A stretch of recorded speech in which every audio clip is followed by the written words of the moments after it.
Olá, amigos. Meu nome é Kelvin e é a primeira vez que eu estou aparecendo aqui no blog Coisitum. Vai ter, ah, vai ter um texto lá no blog escrito de maneira um pouco mais objetiva do que os vídeos, aqui é para dar uma alongada ao conteúdo, tá?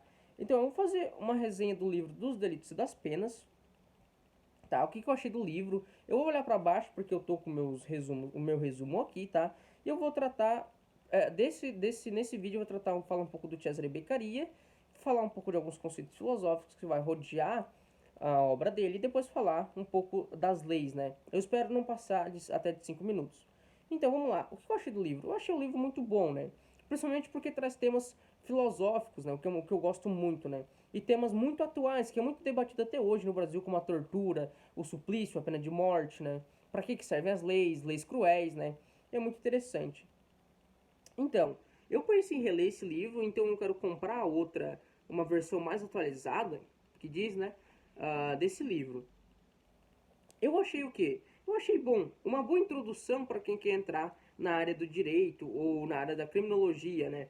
Já que é uma obra boa, ou até mesmo quem gosta de filosofia, como eu, tá? Então, vamos falar um pouco do Beccaria. O Beccaria ele vai fazer uma análise penal, interessante falar penal, com base empírica e metafísica, o que não era muito diferente de outros autores do século XVIII, já que o século XVIII foi rodeado de outros autores como o Kant, o Rousseau, mas quem? Acho que é o próprio Hegel, não sei se ele chega a ser do século XVIII, tá? Que vão fazer um tratado, vão pensar sobre o direito. Só que o Beccaria ele vai tratar de maneira um pouco mais empírica do que, por exemplo, um Kant, que vai formular uma teoria ética, e por aí vai. Vamos lá.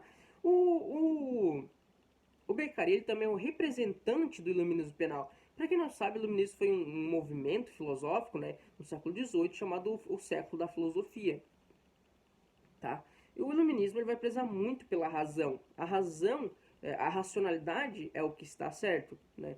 E eu já ouvi falando de algumas más consequências do iluminismo, tá? Na sociedade hoje, mas eu não vou saber explicar, tá? E é muito interessante. Então ele é o representante do iluminismo penal.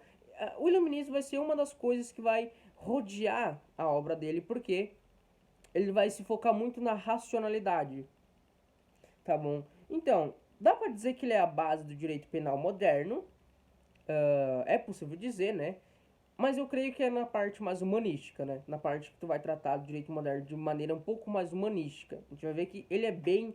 Ele basicamente antecedeu o pessoal do direito humano, tá? Então, ele vivia no século XVIII, como eu ia falar. O contexto do século XVIII dentro do direito é uma coisa bem extravagante, no sentido de que havia muitas penas cruéis, né? E, portanto, ele vai criticar essas penas cruéis e também vai ser criticado, né? Como muitos outros ao longo da história, o que aconteceu, né?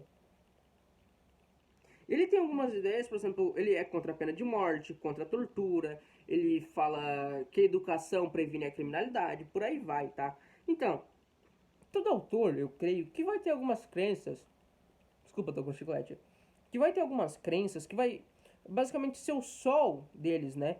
E aqui no Beccaria não é diferente. O Beccaria ele vai ter 3 sóis, basicamente, e vai ter a Terra fazendo um movimento de translação. Esses conceitos ou ideias vão ser o que? O contratualismo, utilitarismo e iluminismo, tá? Então as ideias de Beccaria, do Beccaria, na verdade, eles vão fazer um movimento de translação através dessas ideias, tá ok? O contratualismo, o que é o contratualismo? O contratualismo ele vem lá com Rousseau, com Locke e com Thomas Hobbes, tá? O que é o contratualismo?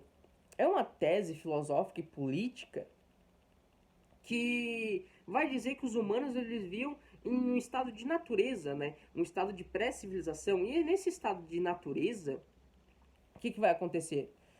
Os humanos eles vão ter máxima liberdade para fazer tudo o que eles quiserem. Só que eles estão a todo momento à mercê de nada. Nada que os segure, que dê segurança à vida para eles, né? Então o que acontece? Eles podem ter liberdade para tudo, mas eles podem morrer a qualquer momento. Ao mesmo tempo que eles podem matar quem eles quiser pode matar eles, né? Então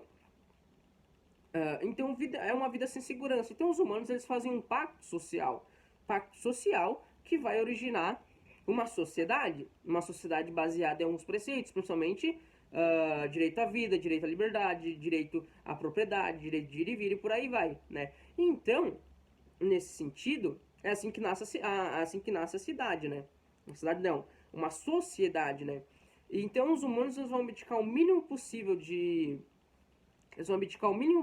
liberdade para ter vida, para ter o direito à vida, né? Para que ninguém se mate mais, né? Então, basicamente, isso é o contratualismo. A gente também tem o utilitarismo, não propriamente dito utilitarismo, porque o utilitarismo ainda não tinha sido inventado. Desculpa. O utilitarismo ainda não tinha sido inventado. Ele foi lá inventado por Jeremy Bentham, tá?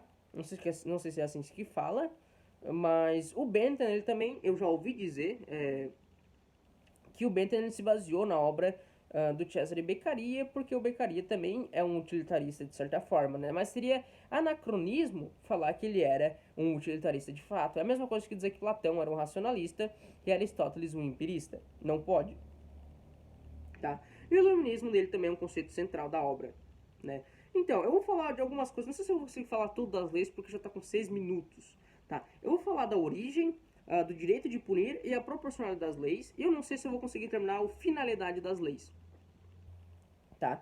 Então, onde é que nascem as leis? De onde que nascem as leis? O Beccaria vai falar que as leis, elas vão nascer do contratualismo. Eu vou até ler aqui, na página 41, tá? Já fala o seguinte: as pessoas elas vão abdicar a liberdade delas, tá? Só que o que garante que o teu vizinho não vai te matar, né? Então ele vai falar, mas não bastava constituir esse depósito, o depósito de liberdade. Havia que defendê-lo das usurpações privadas de cada homem em particular, o qual sempre tenta não apenas retirar do depósito a porção que lhe cabe, mas também apoderar-se daquela dos outros. Ou seja, vai ter gente que vai cometer crimes, que vai ir contra os direitos naturais, e portanto elas têm que ser punidas, né? Então é aí que nascem as penas. Mas de onde que vai nascer o nosso direito de punir? De onde que eu posso punir aquele que me roubou? Da onde, né? Tem que ter uma explicação racional de vai pensar o Beccaria, né? E o Beccaria, ele vai pensar o quê? Vai nascer do contratualismo também. Eu falo, o contratualismo é muito presente na obra dele. Vai nascer do contratualismo também, né? Vai nascer da defesa do direito natural. Ou seja, alguém pode me matar, eu preciso de algum aparato que defenda, que vai defender as usurpações de homens particulares frente aos direitos naturais de outros homens, né? E esse vai ser o Estado, né?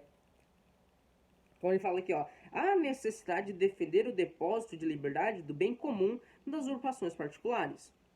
Agora eu vou passar para a parte que fala de proporcionalidade das leis, né?